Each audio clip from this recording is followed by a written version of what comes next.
She found a letter that was never supposed to be opened, hidden in a grandmother's attic for 60 years. This single piece of paper would unravel a family's secrets and reveal why her grandmother never smiled in a single photograph. This is the story of Emma and the truth that was buried with her secrets. Emma had always wondered about her grandmother, Margaret. Growing up, she noticed something strange. In every family album, every holiday snapshot, Margaret's face remained the same. No joy at her children's weddings, no laughter at birthday parties, just emptiness. Emma's mother would change the subject whenever asked. She was just a serious woman, she'd say. But Emma knew there was more. Margaret passed away when Emma was just 15. 10 years later, while helping her mother clean out Margaret's house before it was sold, Emma discovered something in the attic. A locked wooden box, dust-covered and forgotten. Inside the box, beneath old photographs and dried flowers, was an envelope. The handwriting on it read, "To Margaret, my eternal love. Read this when you're ready to forgive me." It was dated June 14th, 1962. Emma's hands trembled as she carefully opened it. The paper was brittle, yellowed with age, and as she began to read,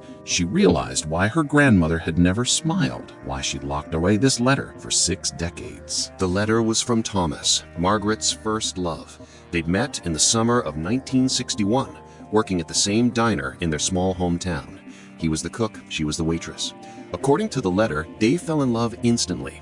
Thomas wrote, "Margaret, you made me believe in magic. Every morning I'd arrive early just to see your smile. Every night I'd stay late hoping you'd need someone to walk you home. You were my sunrise and my moonlight."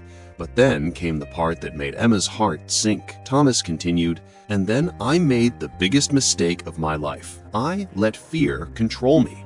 When your father found out about us, when he told me I wasn't good enough for you, that I came from the wrong side of town, I believed him.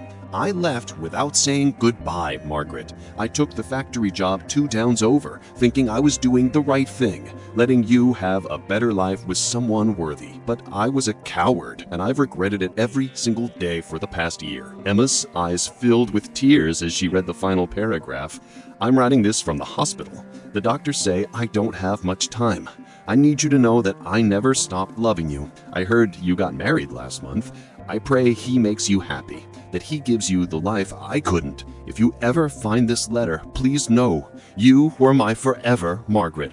And I'm so sorry I let forever slip away." It was signed, simply your Thomas. Emma sat in that dusty attic crying for her grandmother. She thought she knew.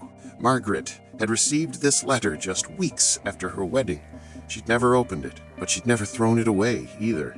For 60 years, Margaret carried the weight of what if. What if she'd opened it? What if she'd known Thomas still loved her? What if she'd had the chance to say goodbye?